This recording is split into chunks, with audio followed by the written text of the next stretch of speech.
So, a show of hands today. How many of you, when you're out there doing food delivery and you finish an order, how many of you have asked a customer for a high customer satisfaction rating on these food delivery platforms?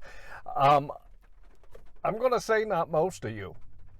My name is John McFall, and I want to welcome you to the McFallRI channel, where I teach you how to make $25 to $30 an hour doing food delivery.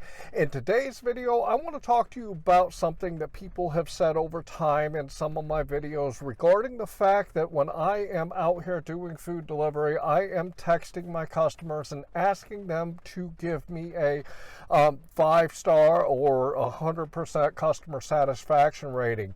And there's some people that don't agree with this. If you enjoyed today's video and like my content, please like this video and subscribe to my channel.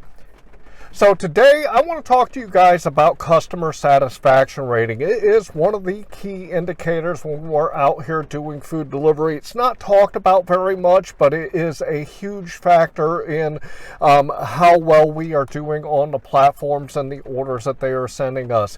The platforms don't tell us and talk to us much about customer ratings, but it is one of the factors, especially on DoorDash, because they've actually said it, that this is a factor that helps determine what orders are actually sent to you. And if you think about it, it's common sense that the higher your customer satisfaction rating is on a platform, the more likely you are going to be getting orders, because they want people out there that are going to pick up and deliver the orders to customers that they know are going to give them the best experience when they're out there. So customer service, it is a very important thing when it comes to these food delivery platforms. So the first thing I want to do is I want to talk to those people that are going to say that we should not be texting the customers and asking them for a higher rating, and that we shouldn't be asking customers for a high rating in the first place. What I gotta say to you is this, is how many of you know exactly how many customers that you deliver to that actually leave you a good rating on the platform after you've made the tip? Sure, there's going to be some areas where customers likely are going to leave higher ratings and they are going to rate people more, but generally speaking, in most marketplaces, customers aren't typically going to leave a rating for you.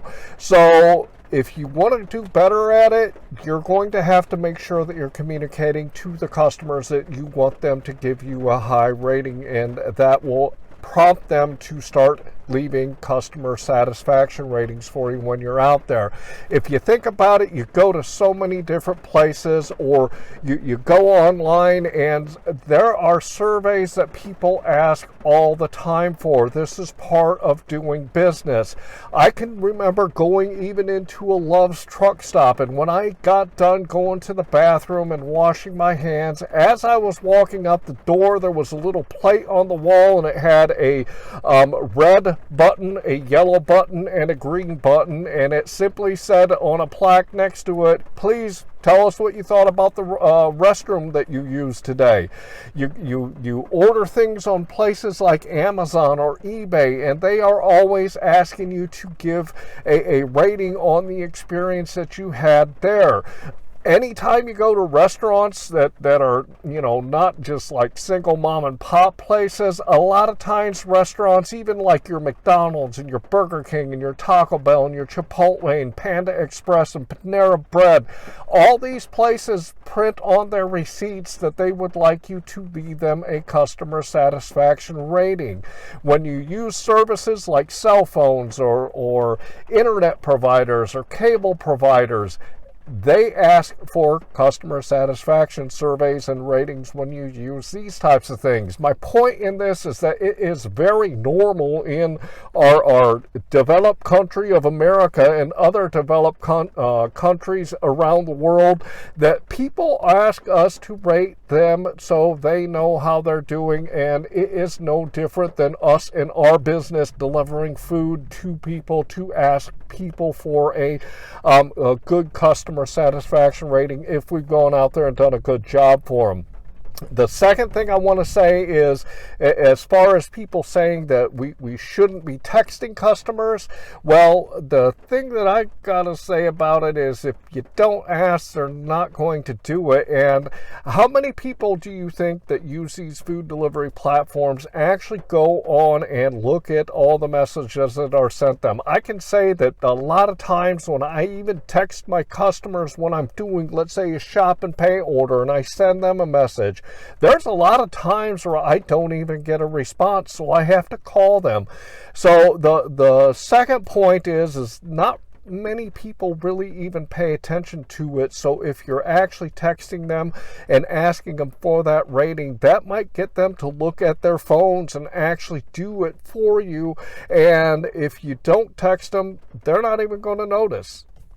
So when I text the customers and ask them for a high satisfaction rating, I always ask them if they will give me either, a 5 on DoorDash or 100% on Uber Eats, because when you're texting them, don't just ask them to give you a high rating, because in their mind, in their opinion, a high rating might be a 4 or it might be a 90%. We are looking to get the highest percentage we can when we're out here doing food delivery, because the lower that number is, the more detrimental it is to our overall customer satisfaction rating. You've got to remember that out of 100 deliveries, if you get 10 to 20, that's doing really good. And overall, it's probably closer to 5 to 10% if you don't communicate with the customers will actually go on and leave you a rating. So it's really important that you ask your customers for that high satisfaction rating, because that's going to help you make more money on the back end, because the higher your customer satisfaction rating is, the better orders you will get because of this. I want to remind you that down here in my description, I have some great tools for you. The one I want to talk to you about today is my metric spreadsheet. If you want to know how well you're doing out here so that you can see where you need to improve overall, it starts by keeping track of your numbers. I'm going to throw my metric spreadsheet up here real quick so you guys can check it out. If you look at the left-hand side, you'll see I always put my start time and my end time. This gives me the total time that I've worked. I also put in the miles. If you head to the right, then you'll see for each individual app, I put the dollars that I've made, the time that I worked, along with the number of deliveries. Head to the bottom then, and you'll see it calculates out what your average dollar per mile, dollar per hour, and your average per order. If you want to do better while you're out here doing food delivery, keep track of these numbers and see what they do for you and see how you can improve. I'd also like to ask you to like this video and to subscribe to my channel. And if you want to learn more about doing food delivery, check out my food delivery playlist that has almost 175 videos. A lot of it is education that'll teach you things that you need to know to make that $25 to $30 an hour. Finally, I want to leave you with, I hope that you are out there getting the money that you and your family deserve. And with that, I want to say thanks.